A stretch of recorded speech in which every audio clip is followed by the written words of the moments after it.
right, welcome to the foundations of the foundations, or intro to foundational design. And here we're going to look at how you can learn to draw a character from like any angle and how to map out forms so that you can get a construction of the forms that you want to build. And once you've mapped this construction, then you can kind of see it in your mind and to find ways to look at all the forms in front of you accurately. And then you can like figure out how to draw a wolf, and then a wolf from any angle, or a person, or different poses. Here there's stuff on forms, like whenever you do a background, what is your angle, what is your viewpoint, and how does that change the shape everything takes from different angles. So this is like perspective, right? Like the further something is away from your viewpoint, the smaller it is, and the angle determines the shape completely. And with those two things, you can start to map out what's where in a background, and you can start to tell stories with drawing, and you can learn how things are drawn effectively. And then if you want to change the angle on something, eventually you can learn how to do that, which is like the two halves of what I'm trying to teach: constructional drawing and gestural drawing. And it took me a long time. It took me a long time to learn constructional drawing. Like, perspective was so complicated for me. It was complicated and fun, but it was kind of long and has like maths in it, when they start talking about the X, Y, Z axes and how they relate to each other as things turn. I needed something more hands-on. I needed a hands-on approach to just know what that all meant and get a sense for it. And it was a really long time before I found this. I mean, I think the foundational design in the courses that I took was better than I think, but it didn't have a language that really spoke to me directly. When I would use a perspective grid, it's like, okay, you only kind of get one angle on this grid, and then if you want to change the angle of your block, then you have to create like a new vanishing point, and you do maths between the 2 points to determine where that would be. And I couldn't get it. And it wasn't until like a couple years ago that I found an awesome exercise that really helped it like click into place. And then I was able to gain a lot more from other drawing lessons that I learned, from like how to draw ships and whatnot, when you're like, okay, there's a space, and then you can map things to it. To complex poses, especially drawing the rib cage as a rectangle and the pelvis as a small rectangle. And then you kind of just, you learn arms and legs from a whole bunch of different angles. Do you know the shapes of arms and legs pretty well? And then you can just track the motion of the arms and the legs. And if you know the relative measurements in all of those points, and then like if someone's arm is towards the camera, it's shorter, that's foreshortening. So you know the relative measurements and the foreshortening, then you can map out poses really well. I used to do this, but I didn't do it nearly as fast or as effectively. It took me longer. And I use like old-timey arts mannequin type deals where you do a pelvis like that and a rib cage like that. But even still, it's like built for a person standing upright, and the different shapes they would take if you like changed it, it's not as effective. And once you learn these as well, you can think of, well, if that's the direction everything is, then the rib cage would be. And you build like a skeletal and musculature. But we're getting ahead of ourselves. I found an amazing exercise on Pinterest, and this is it.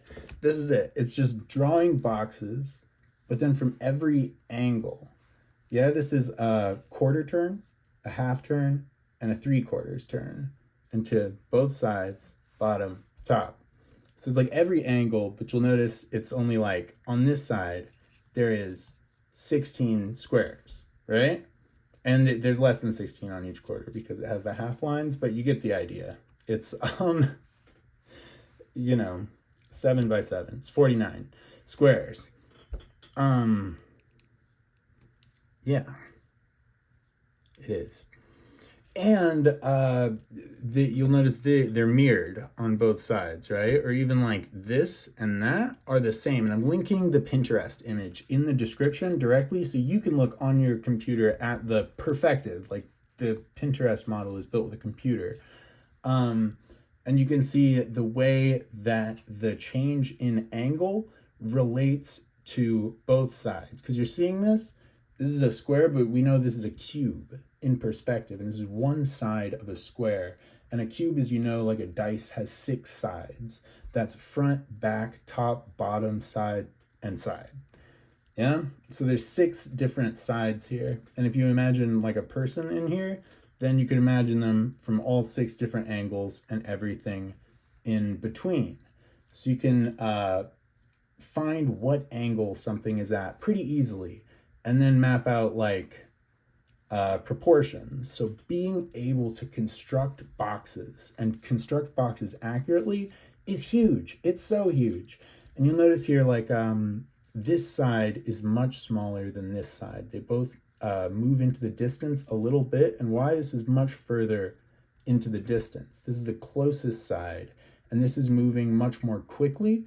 This is more flat like that. It's towards our viewpoint. We say viewpoint because like you might not be using a camera. When you're looking at something with your eyes, they still follow this this idea. Everything is in 3 dimensions, and you're looking at it from some kind of an angle.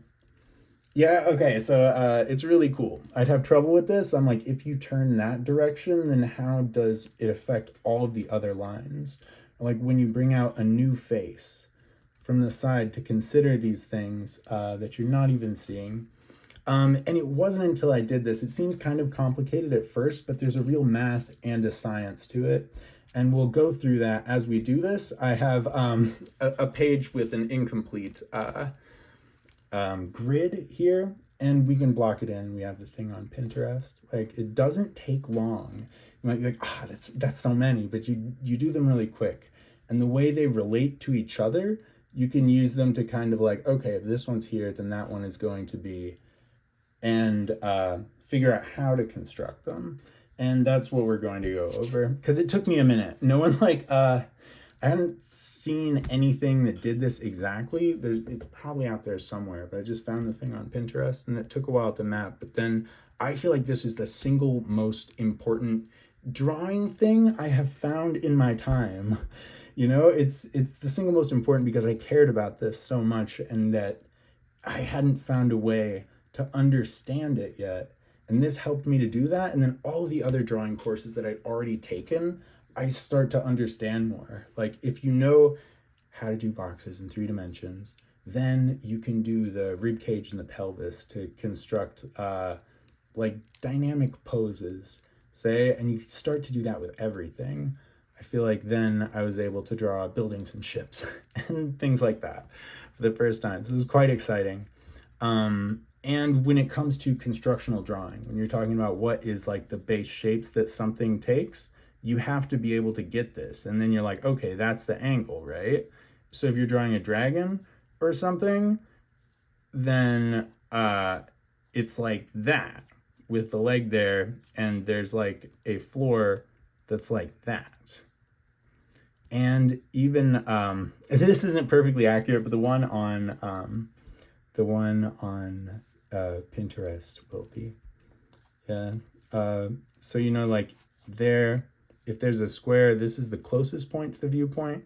That is the furthest point from the viewpoint. So you start to draw everything in 3-point perspective, where the further anything is away from your viewpoint, the smaller it will become. So if something's like high up, you know, and it's moving down, then like if it's a tall building or something, the square that maps the bottom will be smaller than the one at the top. And the same with the back. You can draw things in 3 dimensions a little bit to figure out, like you're thinking about all 6 sides, even if you can't see them. Okay, so this is the foundations of the foundations. This is the one thing that kind of helped me understand all constructional design. And then you can learn awesome gestural things and textures as well. So you can create forms, but then also patterns and textures. And if you can map things really well, then you can reference anything and put different things together. It sounds really fun because it is. It takes some time, but no, this is something that's allowed me to find the joy of drawing again. And for that, I'm super grateful.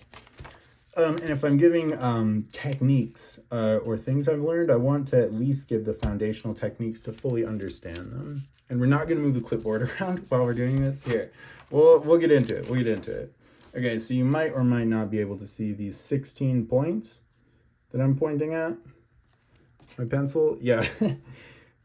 16 points mapping the top right corner. And I'll show you how I did that real quick. Which is just like, okay, you start with a single point near the center. And I mean, I just kind of guess these because I've done it for a while. But you eye out like 1, 2, 3. Because there's going to be 3 more. So you have an equal distance between 3 points. Yeah. And then you go over. Yeah, it might take some time to be able to map that really quickly, but even if you have a ruler, you can do it really well with a ruler. And if you draw lines between these things, it can make it even easier. So then you like match those two, and then those two, and then those two, and then just like in between them all. And there you have your 16-point grid. And we're going to draw them really small.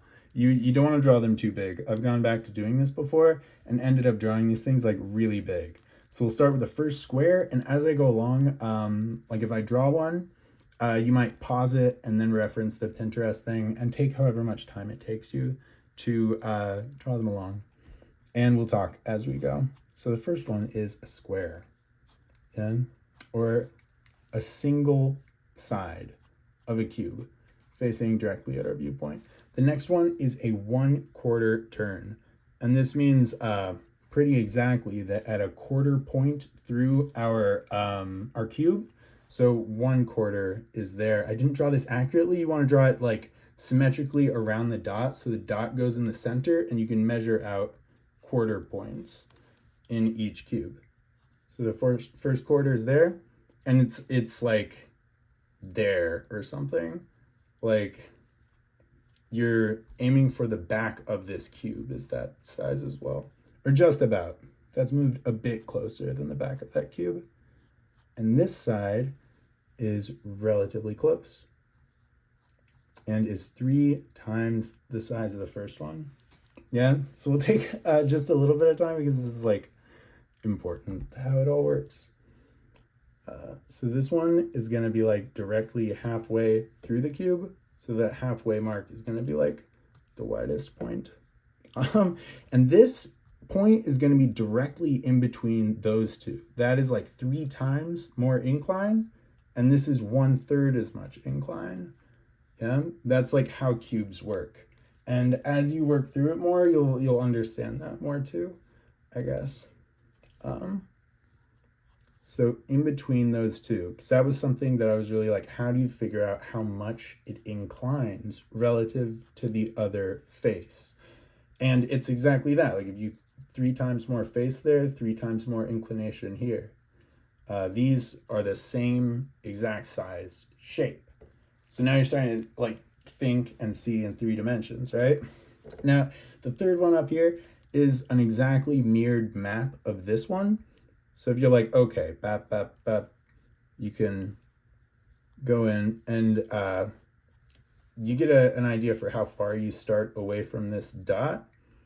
Like this should be halfway to the dot, but this cube is off, and it doesn't have to be perfect. You can go through this as many times as you need.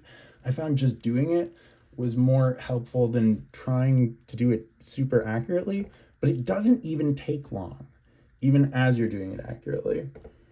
Like, I know that this one is too long, and that'd be like, if you want to do direct measurements, you can. Or if it's a little bit off center, that's okay too.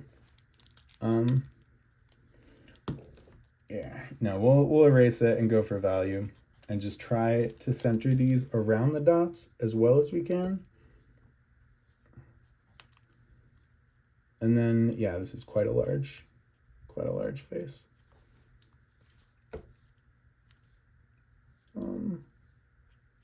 and there's the edge, and then that goes in like 3 times as much, and that is right between them. And I haven't exactly like accurately represented that, but the grid does, and you just try for that, and you keep a general rule of thumb in mind as you go. So it's the exact same thing moving sideways.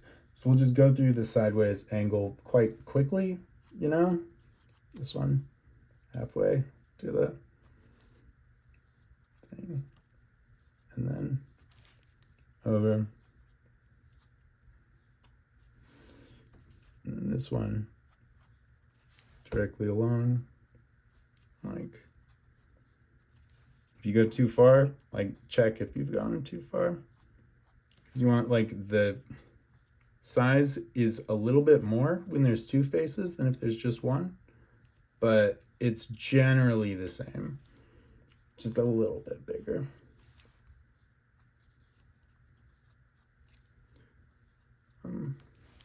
That is to say, yeah, if you turn something sideways, it takes up just a little bit more space. I mean, literally, it takes up the exact same amount of space, but it has a little bit more surface area.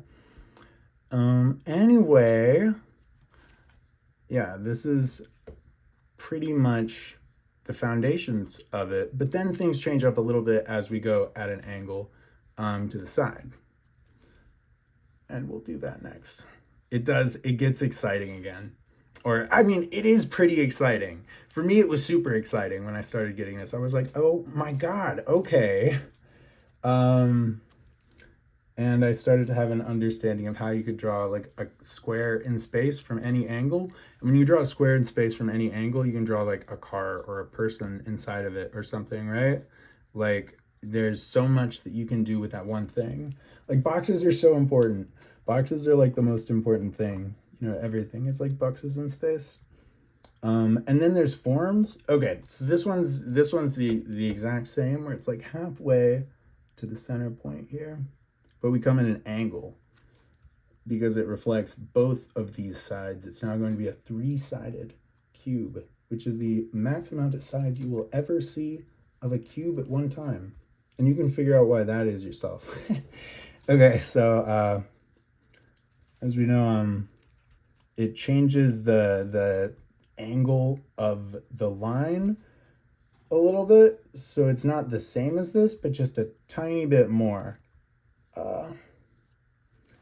And that's because this is like directly the side of it, and this side is moving further away from us.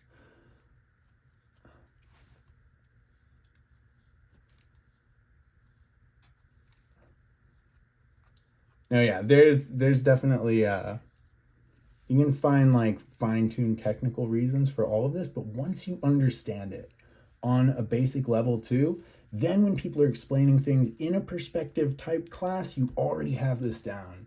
And your understanding of like perspective, it takes time to like learn this intuitively. But once you get it, then there's so much that you can plug into it.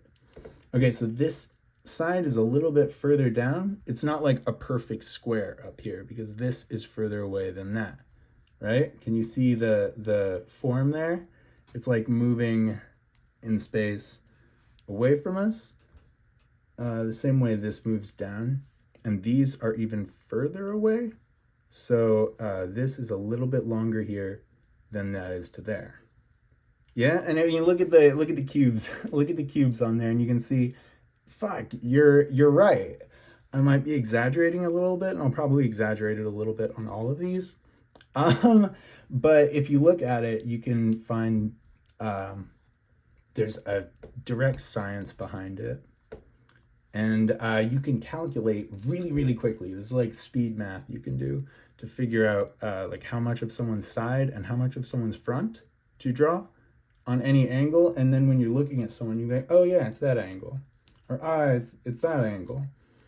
And you can use many different angles of many different things. This is also like how you do foreshortening. And instead of just learning like one shape for a thing, you learn a 3-dimensional shape for that thing. and then you can like view it from any angle. It's not like a person's shoulders are up there. It's like when you're viewing someone from the front, their shoulders are up there and their waist and their legs. But then if you're viewing them top down, then their shoulders are side to side and their head is in the middle. And that's like perfectly top down, right? And maybe one leg is forward a little bit and one leg is back. It's like forward a little bit. And there's a foot and the hands go down and back and then forwards to like pockets. And that's like the same form from two different angles. And then like, no, we'll do the 3/4 view from another time. I know you guys all want to see the 3/4 view, which is a pretty common, fine, and fantastic angle to pose things.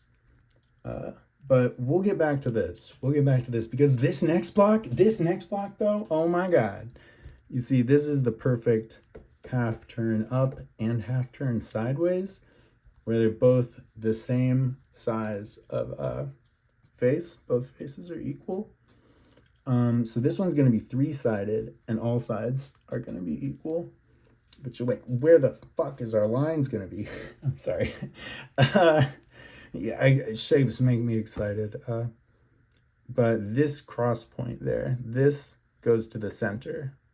So it's like from the side, the other side, and the top. You can see it. You can see it on your screen. Yeah. And then they're 3 diamonds, but this side of the diamond is always just a little bit like less. Like if it was a perfect diamond, it'd be there. But you pull it in just a tiny bit because this is moving away from us and this is towards us. And each 3 of these sides is the exact same shape, hopefully. Right? We can imagine them as being the exact same shape. Yeah. It's definitely like, yeah. Those should be the 3 furthest points, like that. And these are a little bit less. And that should be the highest point. Yeah, perfect. And I mean, this is a little bit small, but it's good.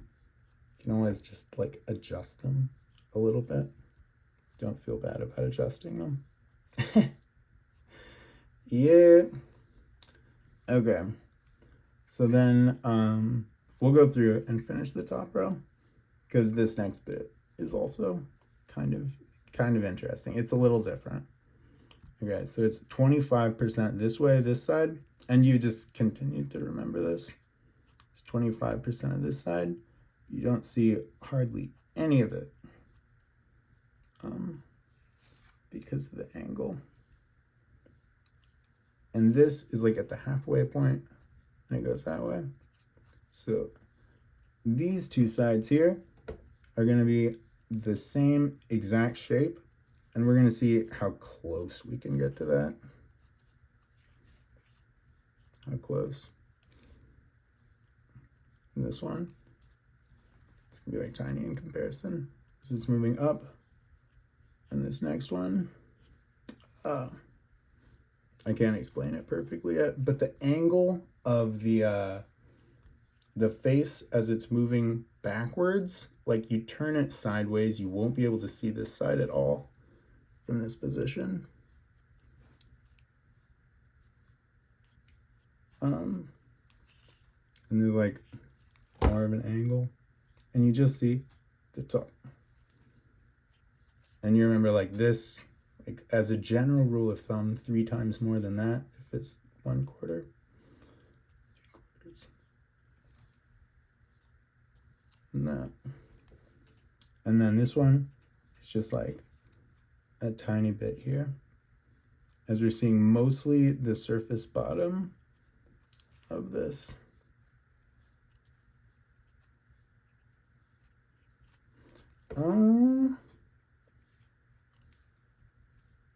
And yeah, it's in the middle, so both sides are the same. Like even, yeah, after doing this for like a really long time, you still fall back on reflex, or like forget the measurements. So the more you do it, I feel like the better you get. Yeah, nice. Oh, and this last one, exactly mirrored version of the other shape. So you can map it out, or you can be like, okay, from this angle, that means that is like the same thing. There's like a stand over here. Okay. Yeah. I don't feel bad about that at all.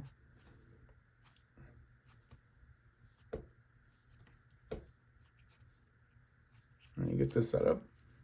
That'd be good. Okay. Thank goodness. No, I was like moving my clipboard around. I finally like done it enough where you know, I'm not doing it anymore much, because losing a drawing video like that, I'm the kind of guy who like wouldn't go back and do it again. It's like, oh, okay, you've lost it, but now I'm sure you do it even better the second time. Like, no big loss. Oh, I had it. So this last one, you know, like the half bottom, half side, quarter there, just like that one there, just like that one there. And you can keep going back to like the relative measurements. So if you try and do one accurately, then you can kind of copy off of it for the other ones. And then eventually, once you do this a bunch, like just keep looking at them, I suppose, and do your best to find new ways to do things. Yeah.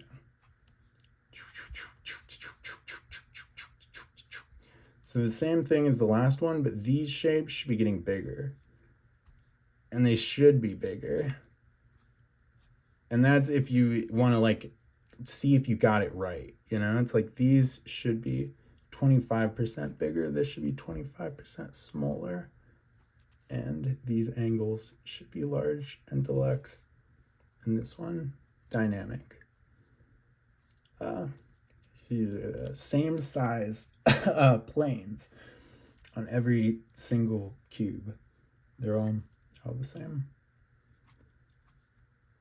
All right, so this one's got, yeah, the two of them the same as that. Yeah, sorry, I'm just like continuing to say the same thing because I mean, like, it's what I remind myself. I literally had to remind myself of it, like, every time. Every time.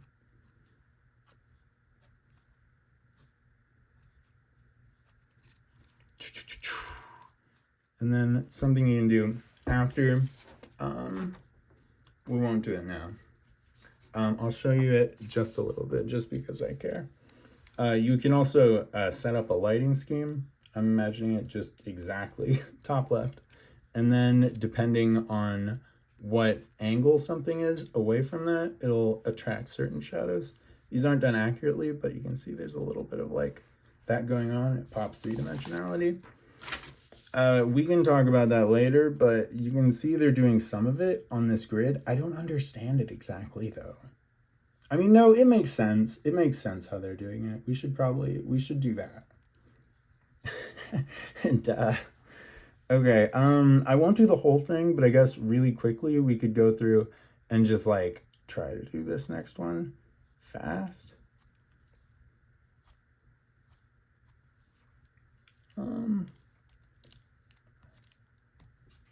Not right at all.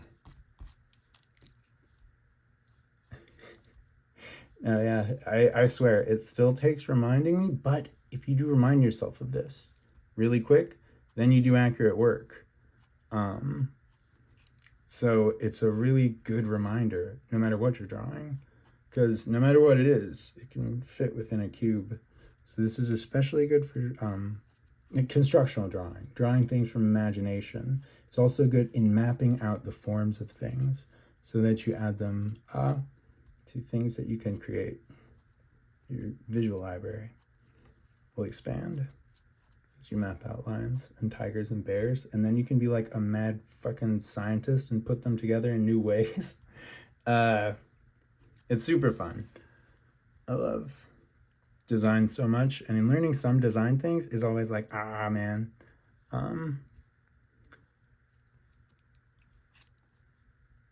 Man, it feels like magic to learn new design things. Sorry, no, I'm like thinking about like all of this. But learning those kind of things, like playing games and whatnot, it's like, how do you design those mythical creatures and locations and such? Like, how do you do that? There's so much detail. But understanding the structure of the space and the direction everything is going is like most of it. And then adding in details. And this isn't just like all I know, but just like what I think about some of these things. And I recommend doing the entire grid. Even if you're like, okay, I did the quarter and I know that it's also mapped for you to really get everything. It really helped me to do the whole thing. Even doing this a couple of times. And like, why are the angles the way they are? The first thing is lines, obviously, but I got a different video for lines. Haven't filmed it yet, but I'm going to, so it'll be there, that'll be delightful. So I'm like referencing this a little bit. Be like diamond right near the center point, but then there's an angle involved here, like a crazy angle.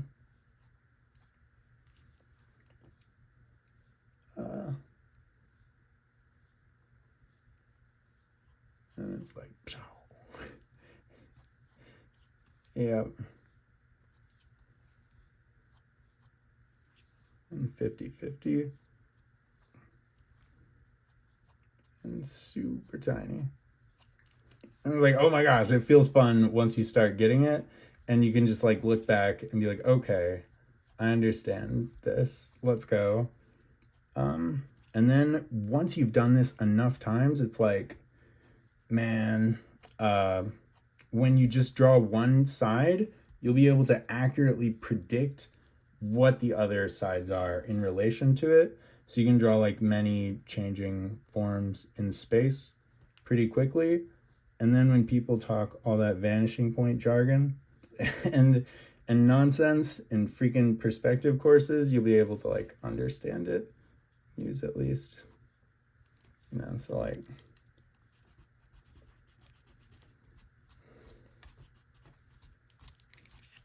and then this one, same as that, is like always gonna be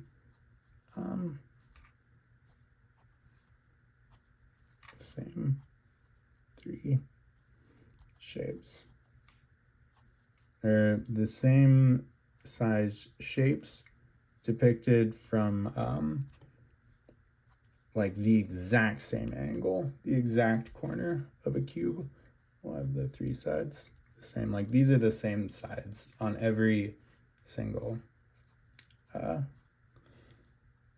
cube here. Has all 6 sides. I want to be like, like elegant and cool, but just getting it out and like going through it at your own pace is totally good. I don't mind this. And the more you do something, just like drawing cubes or literally anything else, the better you get at it. And you can start to take measurements of everything. If you're like, okay, based on that angle, and so that the cube is symmetrical, when you're doing 2 separate halves, like how big should they be, depending on the type of cube or square you want to represent, is something that I think about. So not just like the angles, but if you're drawing one side, like where do you draw the line so that it's a perfect cube?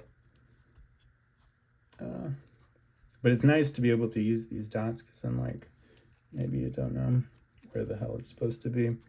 but then you kind of do, because you're like, it's if there's always going to be a square around the dot, then like if you turn it quarter space, it's a general rule of thumb as well. Like there is some more space there. If you look at them and you took the image and you photoshopped and you put the square on top of the cube, there might be a little bit extra. Maybe there's not.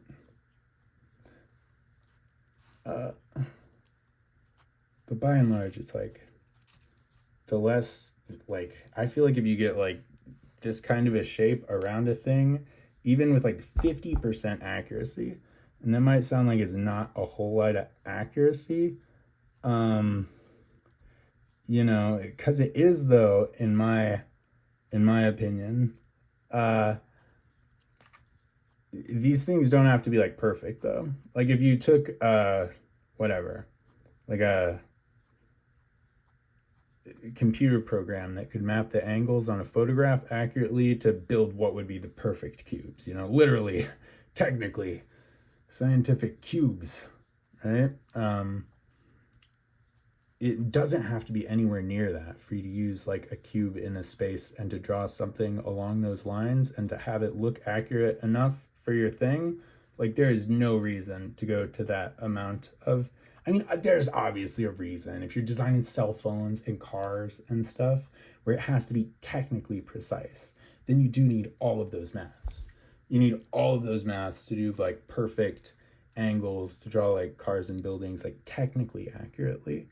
But I mean, even if you're working as a designer, I don't think anyone's expecting you to go like technically accurate. And just a representation of technical accuracy is way enough, because people can like 3D model things and such where they can make it into whatever shape they want. But if you give it a representation of the thing, there's like whatever architects and industrial designers, but if you're just drawing like comics and stories or cartoons or characters or something, like literally everything that I wanted to draw is drawable without any of those things. But you do want to know this, you do want to know space and three-dimensional forms so that you can get that. I mean, I just like tried reading Scott Robertson's whatever his foundational design books were, and I was like, I got the holy tome, man, this is gonna be awesome. I'm gonna learn all this stuff. And it was so hard to read. It's hard to read still. It's like very quite difficult. But once you know this, then going back to it and you're like, okay, if you don't need to know all of it, but kind of like mental maths in a sense. You should only need to like learn what is useful for you.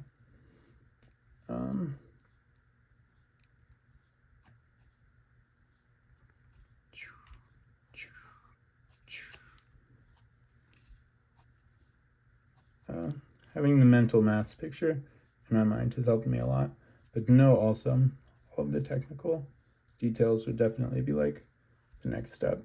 Because then even if you learn them all, and it, you know, really took you a long time, if you put in that homework and then you had it forever, you could probably do it really quickly after the fact once you've learned it. Okay. Yeah, no, and you can just like, I think you've, you know, it's fun to hang out. I don't mind just drawing some cubes, but I think that covers most things. We can draw some people in here, or something. And it's always fun to think like, what is the nearest point on a cube? That's the nearest point. What's the furthest point on a cube? That's going to be the furthest point. So like, yeah, that one sticks out the furthest. It's moving towards you. And you can do things like, you know, looking at angles and thinking if you've rotated this like that, or rotated this sideways and this just a little bit, a little more. And it is just like a side rotation, but that side rotation is like looks like that because you're higher above it. Yeah. Okay. Yeah.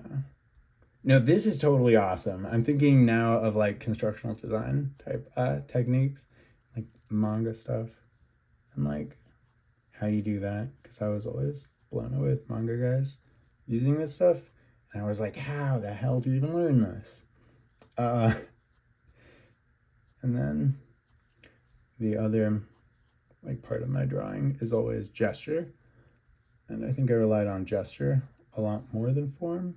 And I still, like, once you learn the forms of a thing and you like accurately kind of get that, then you can like use gesture to like put a pattern on things. Or even if you're just like drawing someone here, we don't have to use the 3/4 view, but I mean, let's go because it's right here.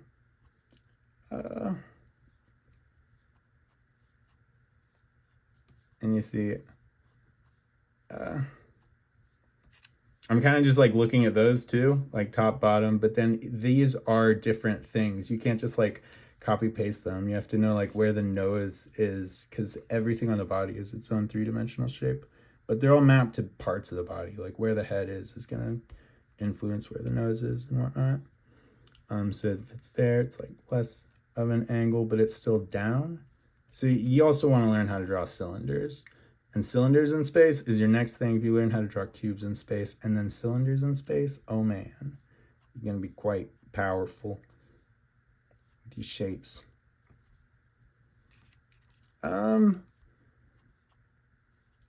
Yeah.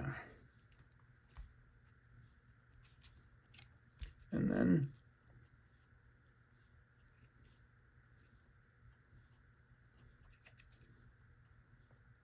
super cool, right? 3/4 shoes, and you learn everything from all of their angles. And the further they are away, like that shoe, if it was on his head, would be much bigger than it is down there. All right. And like from the front, everyone is like one size generally, unless it's got like whatever. Like if you have a camera and it's really close, then I don't know. Like if it was at his middle, then his head would look smaller and his feet would look smaller. You can do like intense perspective things like that. You know, there's different types of like lenses and things that you can do.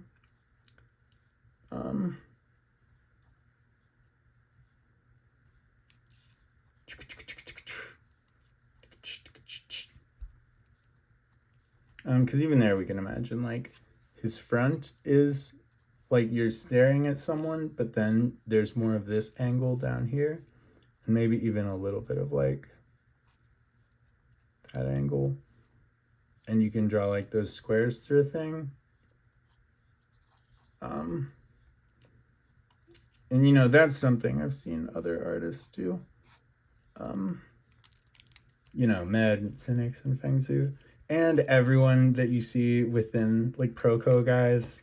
You learn things from all over, but design techniques are pretty universal, or like understanding the way things are in 3 dimensions, you know? Super Annie School, you know, founded by Kim Jung-gi, and all of their dudes have such a fun, lively type of 3-dimensional space. Is really, really amazing. They're so good, but it's the same kind of things that I admired in like Naruto,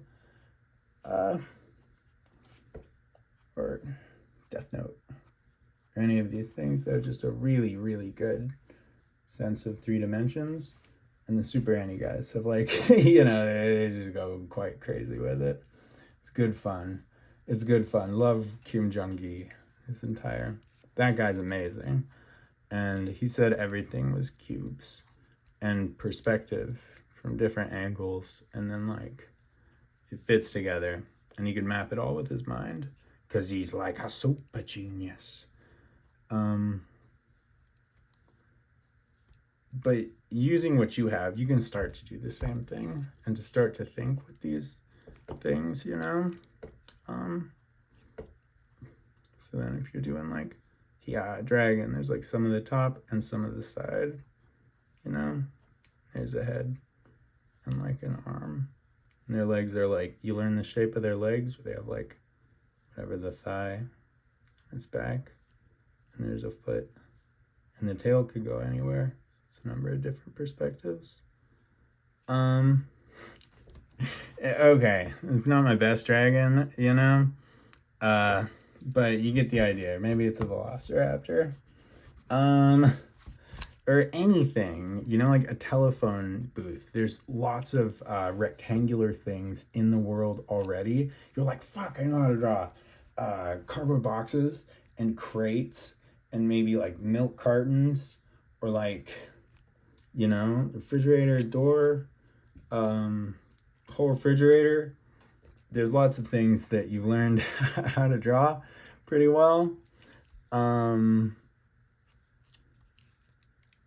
And then you can start to like, just as you look around the space around you, be like, oh my God, everything is like shapes. And depending on what angle you're looking at it, it's like a different size. And how far away from you it is, it's a different size. And then when you're mapping things out, you can start to learn like advanced art type techniques, you know?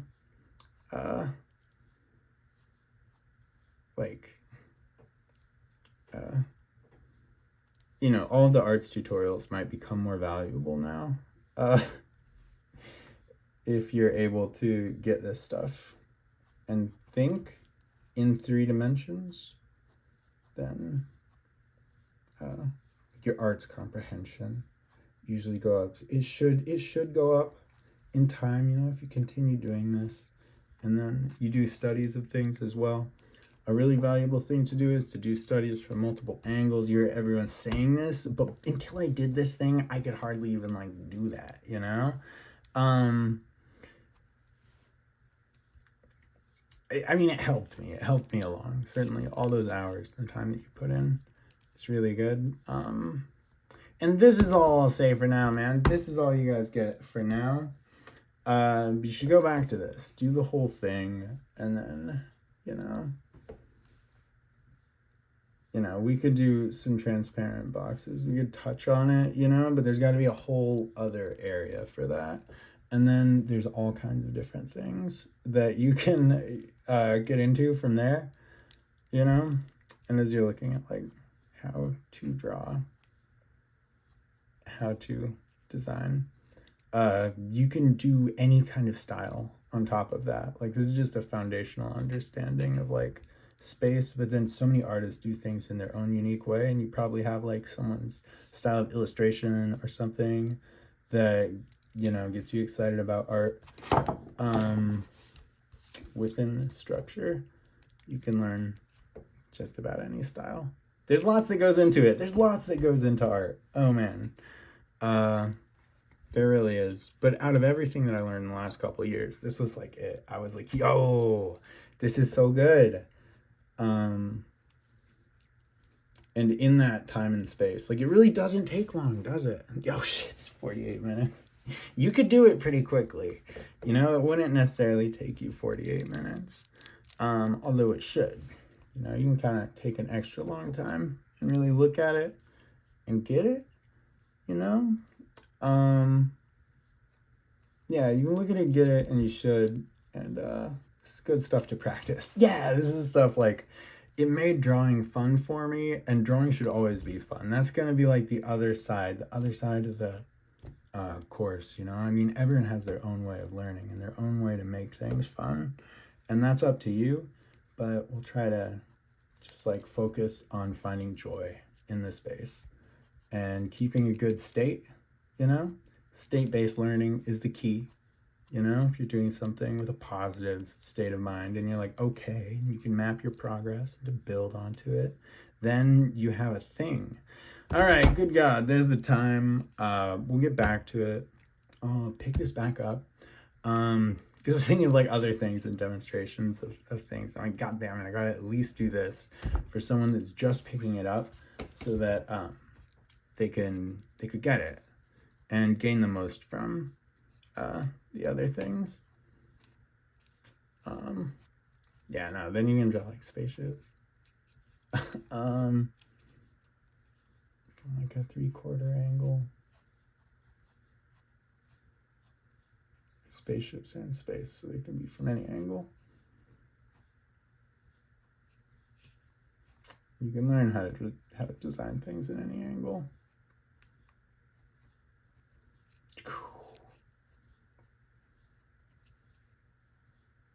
Bam.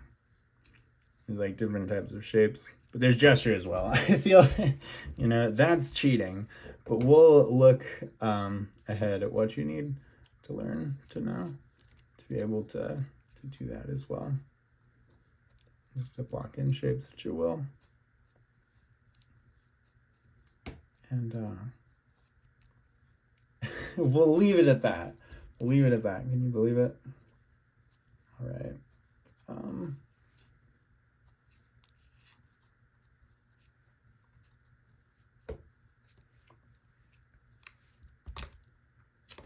Add details. All right, it's been fun. It's been super fun. I love art, and getting this time and space to think about it makes it mean even more to me. Helps me stay productive. Helps me stay clean and keep the space nice, and I love that.